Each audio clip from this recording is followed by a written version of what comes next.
Hey guys, Cleanblade here, bringing another Pokemon TCG online video, and today is Analytical Tuesday, so we are bringing you analytics.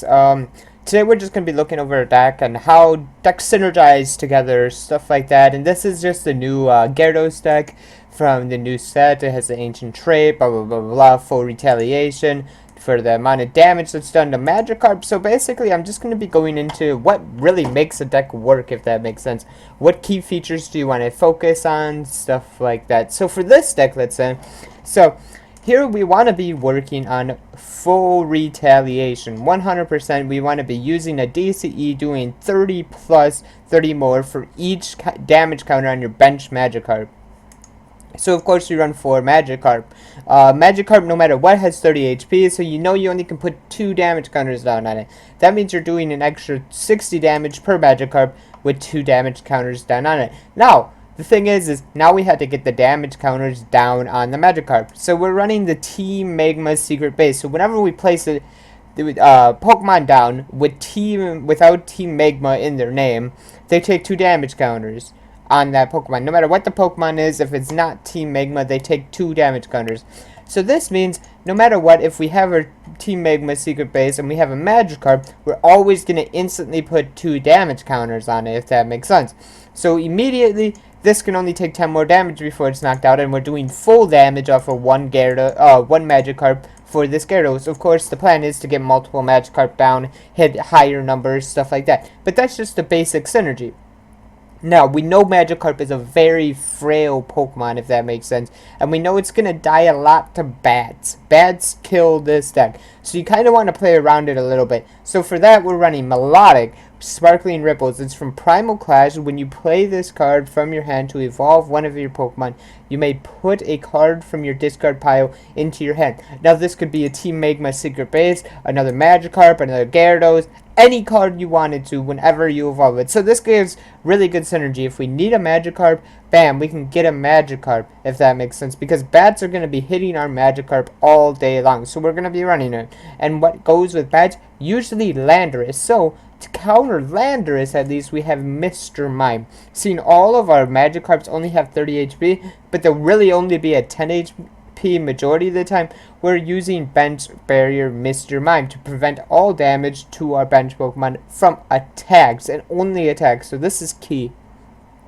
We don't get around bats with this, and there is no way we can get around bats with it. And it kind of hurts a little bit, but in reality, it's better than taking the Landorus damage as well. It really hurts to take the Landorus damage as well. So yeah.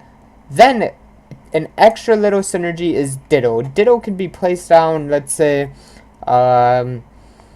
before you play your Team Magma secret base.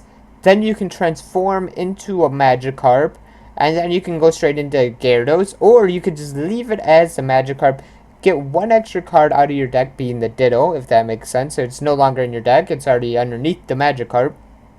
And still have the Magikarp only take 20 damage. Now, you don't use Ditto's ability if you already have 20 damage on Ditto and you already have the Team Magma secret base. Why? Because it would KO Magikarp, because it counts as placing down the Pokemon, if that makes sense. So all of a sudden Magikarp would have 40 damage counters on it, and you only have 30 HP, so you just die.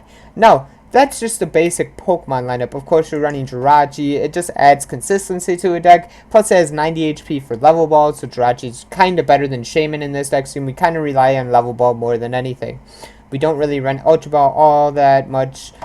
We'd rather Dive Ball and Level Ball more. So jumping into the item cards, you're running cards like Computer Surge. This adds consistency to the deck. You're just able to get whatever you want by discarding 2 cards. It isn't that big of a drawback, and it can win you games. You need a Life Center, bam, Life Center. You need a VS Seeker, bam, VS Seeker. All that stuff. Anything you need like that, you can get it with Computer Search. Now we're getting into more of our search engine type cards. Running 4 Dive Ball. Now, Dive Ball is a very situational card. You only can run it with Water-type Pokemon in your deck. We can grab any Water-type Pokemon. So as you can clearly see, we've made over half our deck nothing but Water-type Pokemon. Only 3 Pokemon in our deck are not water type Pokemon, and not over half my deck is water type Pokemon, should I say. Half our Pokemon are. So this means no matter what, we basically will always have a target for Dive Ball, whether it's a Gyarados, a Magikarp, a Melodic, if you get what I'm saying. We'll always have a target for that Dive Ball. Usually we get Gyarados with it, stuff like that, just because it's more consistent to do so. When we are trying to set up and stuff like that, you usually don't want a Dive Ball for Magikarps or stuff like that, mostly because you can get it with Level Ball. You can get Magikarp with Level Ball, Feebas with Level Ball, Mr. Mime, Jirachi, all this. You can't get Melodic because it has 110 HP, but that's also another one of our search engines. We can also just go Dive Ball, Melodic, evolve, grab something else, use from Melodic's ability, if you get what I'm saying, and then continue our turn off of that. But another search engine card from our deck is definitely Level Ball. Level Ball is very good in this deck. We get Magikarp, Feebas, Mr. Mime, Jirachi, and Ditto all off of Level Ball. That's 9 targets out of our 14 targets can be hit by Level Ball, which is really, really big. That means only 5 targets can't be hit by Level Ball, and that's Gyarados and Melodic. So this adds a lot of consistency. That's already 8 cards that gives us free consistency, if that makes sense. Then we're running 3 Ultra Ball. Ultra Ball just allows us to grab any Pokemon after we discard 2 cards. So that means all Pokemon are available to us after we Ultra Ball, as long as they aren't prized, if you know what I'm saying. And that's just perfect by us. So now we have 11 cards for pure search just for Pokemon, and that's all. Whatsoever, just pure Pokemon.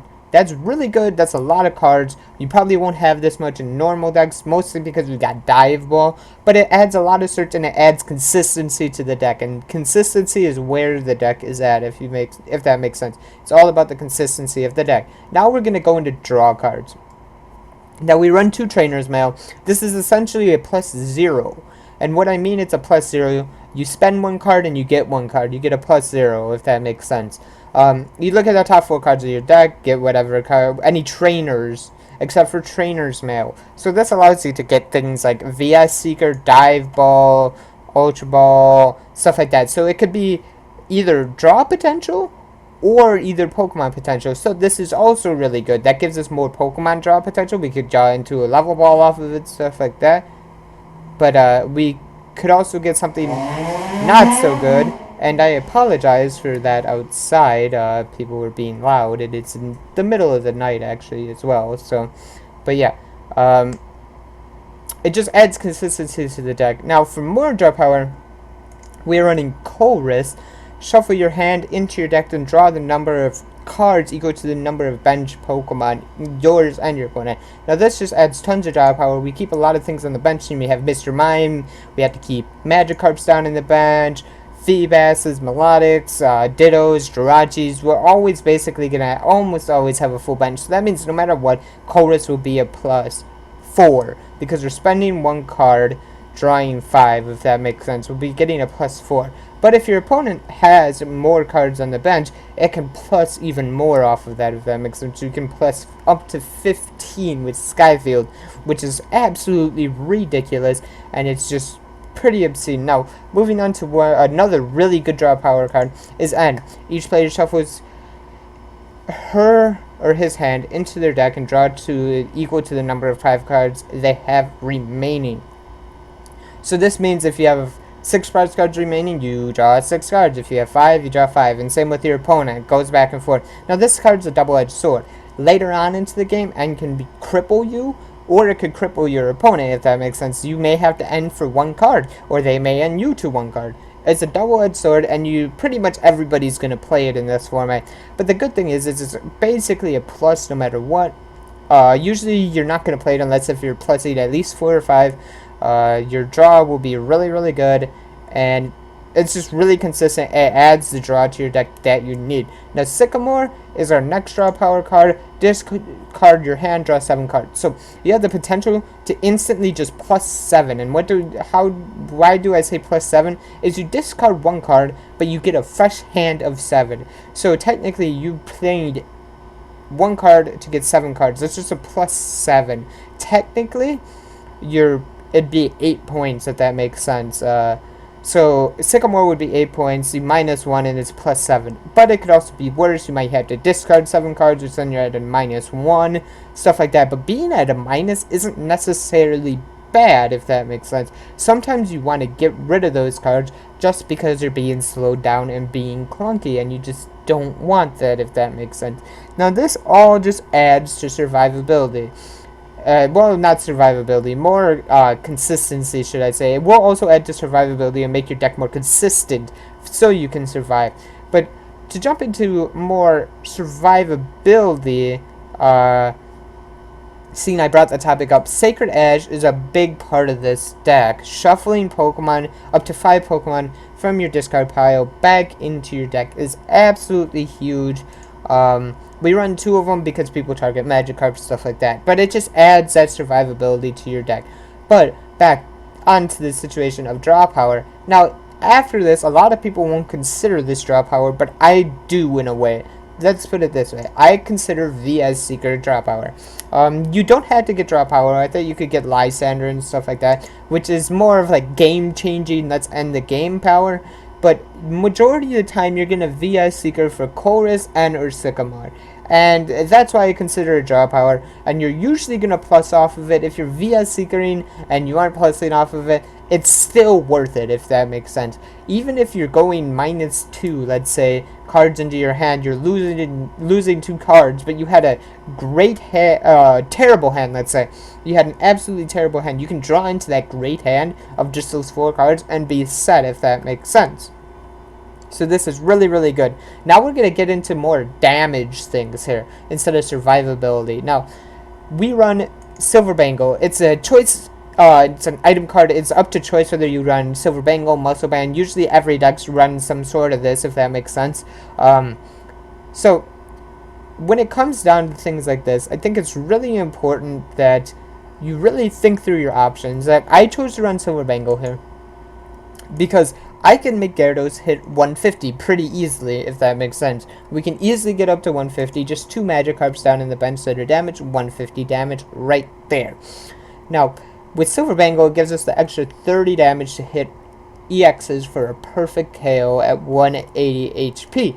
Now, this is perfect. It gives us a lot of pluses, stuff like that. It's a big plus, all that stuff. It allows us to take our prizes, stuff like that. Now, certain decks might say Muscle Band's better because when you verse non-EXs, stuff like that. Now that is perfectly reasonable, but in decks where you already KO basically everything that's not an EX by itself, Muscle Band becomes less effective because now you're trying to hit the 180 mark to KO every EX besides Megas, if that makes sense.